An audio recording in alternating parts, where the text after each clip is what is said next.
I just want to know, guys. I mean, we've gotten into it a little bit, but what did you learn this week in fantasy and otherwise from these games? What'd you learn? I learned that a 31-point lead at halftime is barely enough for the Carolina Panthers. That's the third or fourth time we've seen that this year with them. Yeah, but they keep winning those games. I know. I said barely. They definitely won. That was a horrible game turned very fun, interesting game to watch. My one gripe for the NFL that I wanted to talk about on this is Saturday for the playoffs. You have a game start, and we're talking Western time zones here. So a game starts in the afternoon and the evening. Why on Sunday do we have to play in the morning and the afternoon? You have the Seattle Seahawks are traveling about as far as you can go across the continental United States, and they have to play a football game at 10 in the morning according to their body clock.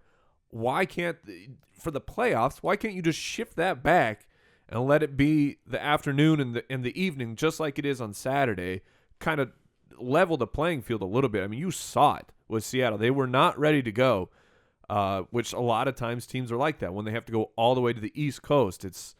There is an advantage for the home team. Yeah, they earned it. They were the home team, sure, but just adjust the time a little bit. I mean, it's ridiculous that you can't move the morning game to the afternoon. I think that's a really good point, and it kind of leads into what I learned, which is that apparently being the home team does matter. After last week, we saw no home teams win at all. This week, all four home teams won. I ended up going 4-0 this week as opposed to 2-2 last week with the picks. I mean, it wasn't a pretty game in Denver, but being at home helped. Defense helped. I don't know what to think. I was kind of vehement with you guys that Peyton Manning, he's the right quarterback. I don't think the right quarterback is in Denver. You might be right, but I tell you, man, there is a play calling situation there where they're very content to be super conservative. Nothing was getting thrown across the middle for like 2 quarters in that game. So do I give them a shot next week? Yeah, they're at home. I give them a shot. Well, as long as they can pull off a stunt where Peyton Manning not only gives himself up according to the rules. That was amazing, by the way. He slides. It was a slide. His feet were in front of him. So I actually disagree with you, Mike. disagree, too. Okay, I think he fell. Because he got up so quick. I thought it was a nice... He did not get up so quick. He did, too? Yeah, well, that was as quick as Peyton Manning could get up, Mike. But it was an evasive, athletic move from an athletic quarterback who was afraid for his life. I have seen far less get called, he gave himself up.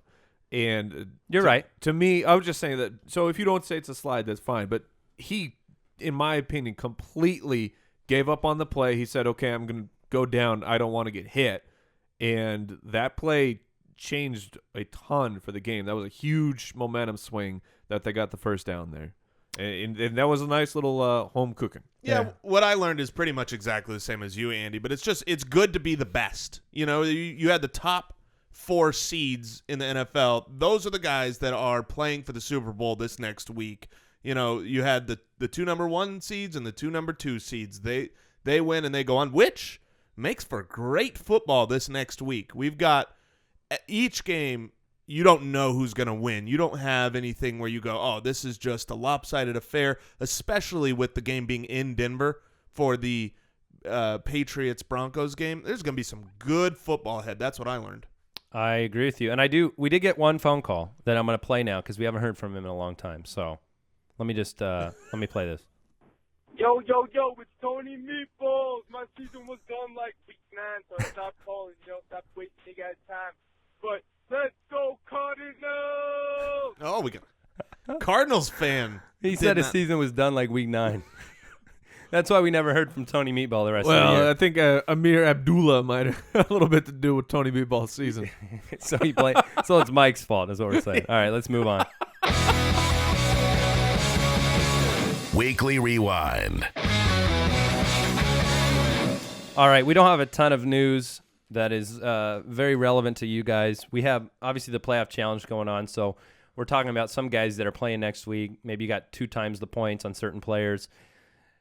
Greg Olsen got hurt It didn't look great at first, but he's describing his shoulder injury as a burner and nothing that's going to keep him out. Do you guys have any other news on him? He's a tough guy. He's going to be fine. It's like Big Ben to me. I mean, any other person tears ligaments in their throwing shoulder, they're not going to come out. Which I'm calling shenanigans. Second play of the game, 50-something yard pass down the sideline. Shenanigans. Big Ben. That's what I'm calling. I understand that, but and I know that his shoulder was probably very numbed up, but I don't know, man. I'm not a master of anatomy. I just don't think if you have torn ligaments that you're going to be able to do that. Yeah, I mean, and then they came out before the game and they said he wouldn't have played if it was a regular season game. Yeah. Hey, one Fitzgerald, two Sunt fumble, and the game turned. So, that poor guy. He looked happy on the bench. On the bench, just man. helmet on. Oh, I felt bad for that guy. Me too. it's just incredible what being a veteran does to those aspects of playoff football, because you saw it with Cameron Artis-Payne. Like his first carry, they after the 59-yard run by Jonathan Stewart, first carry by Artis-Payne, horrible fumble. Luckily, they recovered it and finished the drive. Who knows if the game turns around there. Second carry, almost a horrible fumble. Like the nerves, and you saw it with Blair Walsh. It's just a different animal. All right, what are you guys hearing about Panthers defensive end Jared Allen? He's got a foot problem, as far as I heard. I didn't catch the latest update. Does he actually have a broken foot? That's what I've heard. Going to play? Yeah, I've heard broken foot. Yep, and then he's going to play through it. Again, this is the difference between playoff football and regular season football. No way he does this in the regular season, but you win, you go to the Super Bowl, he's going to try to play through it. I don't know that he's going to be able to do that well. He only plays on about 60% of snaps as it is. So we'll see. He may have some limited rotational reps and things like that. He's not the same player he was years ago, but, that's for sure. But to have depth at the pass rush, I think is super critical. Even if you're not the greatest player, if you're coming in with 100% full tank of gas, I mean, that makes a really big difference. Sure does. So some news this morning regarding Marshawn Lynch's future, which relates to who? Thomas Rawls as well in Seattle. What is the latest you're hearing about Marshawn Lynch? Is he going to come back? What's out John there? Clayton is reporting that he is absolutely done, completely done with the Seattle Seahawks, so he won't be back. It's still really early, and whenever you have a report that comes out, days after a terrible loss, you always get those like, I'm done, I'm retired. Wait a couple weeks. That being said, I do think it's accurate. I don't think that he's going to come back for cheap. I don't think the Seahawks are going to pay to bring him back. So I don't see Marshawn Lynch back in Seattle, which makes Thomas Rawls a great keeper.